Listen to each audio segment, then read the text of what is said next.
ಬಂದಿತ್ತು ಗುರು, ಬಾಯಿಗೆ ಬಂದಿತ್ತು. ಯಪ್ಪ ದೇವ್ರೆ, ಎಂಥ ಮ್ಯಾಚು!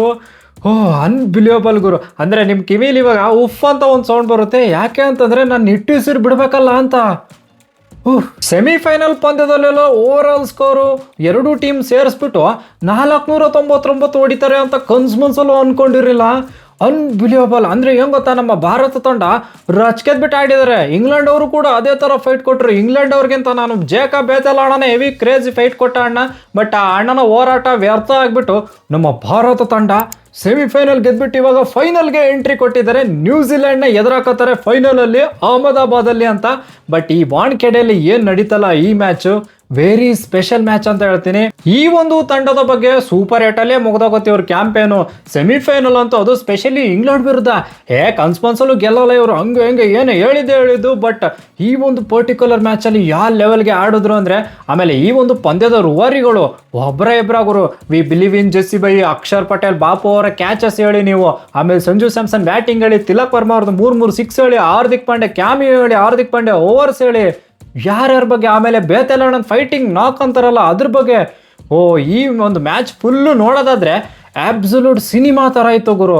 ಈ ಒಂದು ಪಂದ್ಯದ ಬಗ್ಗೆ ನಾವು ಲೈವಲ್ಲಿ ಪ್ರತಿ ಬಾಲ್ ಯಾವ ಥರ ಇವೆಂಟ್ ಇತ್ತು ಅಂತ ಅದ್ರ ಬಗ್ಗೆ ನೀಟಾಗಿ ಡಿಸ್ಕಸ್ ಮಾಡಿದ್ವಿ. ಬಟ್ ಈ ಒಂದು ವಿಡಿಯೋದಲ್ಲಿ ನಾನು ಮೇನ್ ಇವೆಂಟ್ಸ್ ಬಗ್ಗೆ ಮಾತಾಡೋಣ ಅಂತ. ಅದಕ್ಕಿಂತ ಮುಂಚೆ ಯಾರು ವಿಡಿಯೋ ನೋಡ್ತಿದ್ದೀರಾ ಲೈಕು, ಶೇರು, ಸಬ್ಸ್ಕ್ರೈಬ್ ಮಾಡಿ, ಆಮೇಲೆ ಹೈಪ್ ಕೂಡ ಮಾಡಿ, ನಮಗೂ ಖುಷಿ ಆಗುತ್ತೆ ಅಂತ. ಈ ಕಡೆ ಹ್ಯಾರಿ ಬ್ರೋಕು ಟಾಸ್ ಗೆಲ್ತಾನೆ ಅಣ್ಣ, ಗೆದ್ಬಿಟ್ಟು ಬೌಲಿಂಗ್ ತಗೋತಾರೆ. ಕ್ರೂಷಿಯಲ್ ಟಾಸ್ ಅಂತ ಹೇಳ್ತೀನಿ. ಬಟ್ ನಮ್ಮ ಈ ಕಡೆ ಸ್ಕೈ ಅವರು ಇಲ್ಲಾಗೋರು ನಾವು ಟಾಸ್ ಗೆದ್ರೂ ಬ್ಯಾಟಿಂಗ್ ಮಾಡ್ತೀವಿ ಅಂತ ಹೇಳ್ತಾರೆ. ಸೊ ಅದೇ ಥರ ಏನಂದ್ರೆ ನಮಗೆ ಬ್ಯಾಟಿಂಗೇ ಸಿಗುತ್ತೆ. ಆಮೇಲೆ ಈ ಕಡೆ ಬ್ಯಾಟಿಂಗಲ್ಲಿ ನಮ್ಮ ಸಂಜು ಸ್ಯಾಮ್ಸನ್ ಮತ್ತೆ ಅಭಿಷೇಕ್ ಶರ್ಮಾ ಬರ್ತಾರೆ.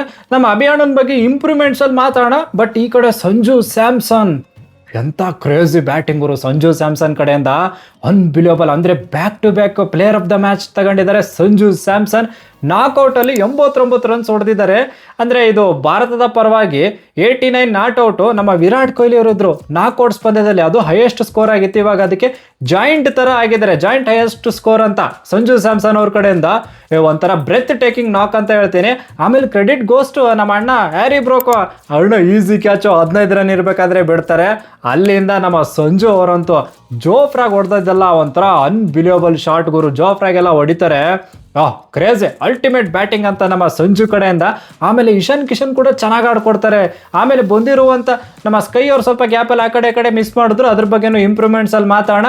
ಆಮೇಲೆ ಈ ಕಡೆ ಹಾರ್ದಿಕ್ ಪಾಂಡ್ಯ ಅವರು ಚೆನ್ನಾಗಿ ಬ್ಯಾಟಿಂಗ್ ಮಾಡ್ತಾರೆ. ಲಾಸ್ಟ್ ಓವರಲ್ಲಿ ವಿಲ್ ಜಾಕ್ಸ್ಗೆ 2 ಸಿಕ್ಸ್ ಹೊಡಿತಾರೆ, ಅದು ಕ್ರೇಜಿ ಆಗಿತ್ತು. ಆಮೇಲೆ ನಮ್ಮ ದೂಬೆ ಅಣ್ಣ ಹೆಂಗಪ್ಪ ಮರೆಯೋಕ್ಕಾಗತ್ತೆ. ಅಣ್ಣ ಒಂಥರ ಅಂಡರ್ ರೇಟೆಡ್ ಬ್ಯಾಕ್ ಬೋನೆ ಅನ್ನೋ ಥರ ಫೀಲ್ ಆಗುತ್ತೆ ಗುರು. ಆಮೇಲೆ ಅವ್ರು ಹೊಡೆದಿರೋ ರೀತಿ, ಆದಿಲ್ ರಶೀದ್ಗೆಲ್ಲ 6 ಎಲ್ಲ ಹೊಡಿತಾರೆ, ಅದು ಮಾತ್ರ ಸೈಕ್ ಆಗಿತ್ತು ಅಂತ. ಆಮೇಲೆ ಈ ಕಡೆ ನಮ್ಮ ತಿಲಕ್ ವರ್ಮಾ ಜೋಫ್ರಾಗೆಲ್ಲ 3 ಸಿಕ್ಸ್ ಹೊಡಿತಾನೆ ಗುರು ಅಣ್ಣ. ಅದರಲ್ಲೂ ಲೋ ಫುಲ್ ಟಾಸ್ಗೆ ಒಂದು ಶಾಟ್ ಹೊಡಿತಾನೆ ಅಣ್ಣ, ಅದಂತೂ ಅಲ್ಟಿಮೇಟ್ ಕ್ರೇಜಿ ಶಾಟ್ ಆಗಿತ್ತು ಗುರು. ಕೊನೆಯದಾಗಿ ಭಾರತದ ಟೋಟಲ್ ಸ್ಕೋರ್ ಏನಪ್ಪಾ ಅಂತಂದ್ರೆ 20 ಓವರ್ಗೆ 253 ರನ್ ಹೊಡಿತಾರೆ. So 254 run target.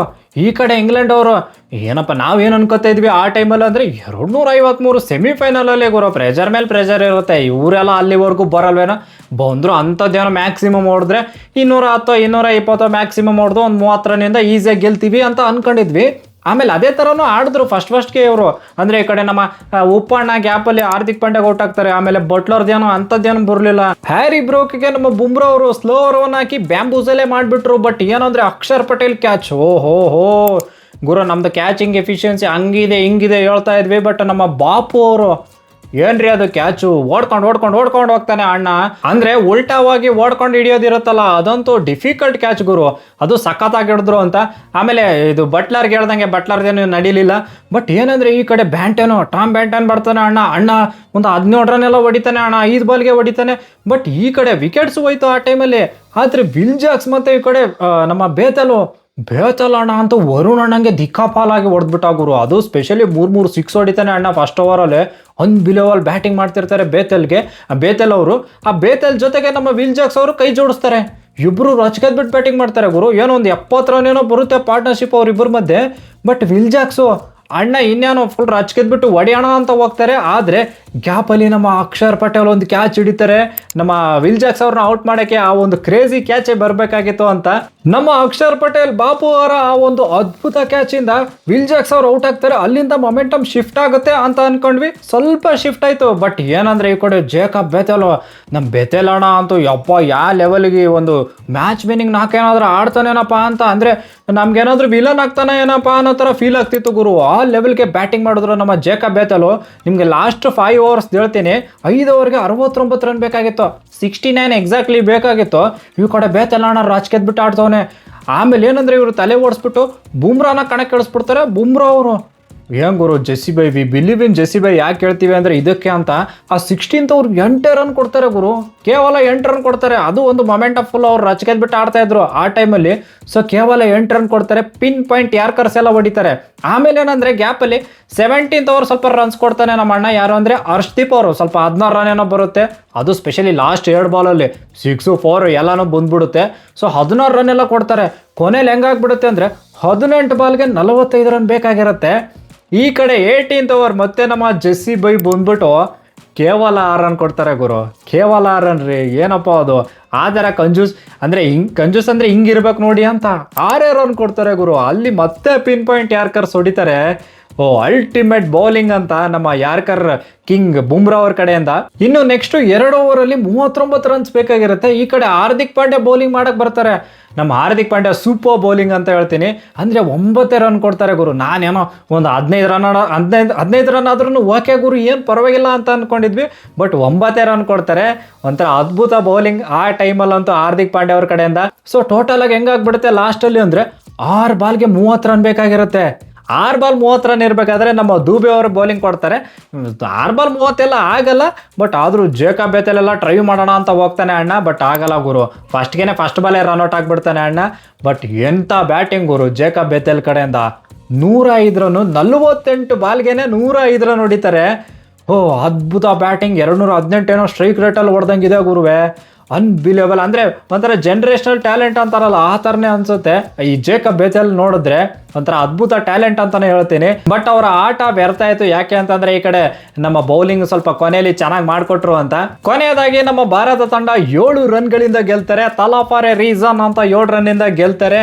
ಯಾಕೆ ಅಂತಂದ್ರೆ ಈ ಕಡೆ ರೋಹಿತ್ ಶರ್ಮಾ, ಧೋನಿ ಅವರು, ರಾಹುಲ್ ಅಣ್ಣ ಎಲ್ಲರೂ ಬಾಲಿವುಡ್ ಸ್ಟಾರ್ಸ್ ಎಲ್ಲರೂ ಬಂದಿದ್ರು. ವಾಂಖೇಡೆ ಸ್ಟೇಡಿಯಂ ಅಂತಾರೆ, ಹೆಂಗಂದ್ರೆ ಫುಲ್ ಎಲೆಕ್ಟ್ರಿಫೈಯಿಂಗ್ ವೋಲ್ಟೇಜ್ ಅಂತಾರಲ್ಲ, ಹೈ ವೋಲ್ಟೇಜ್ ಥರ ಇತ್ತು, ಆ ಥರ ಇತ್ತು. ನೋಡೋಕ್ಕೆ ತುಂಬ ಖುಷಿ ಆಯಿತು ಅಂತ.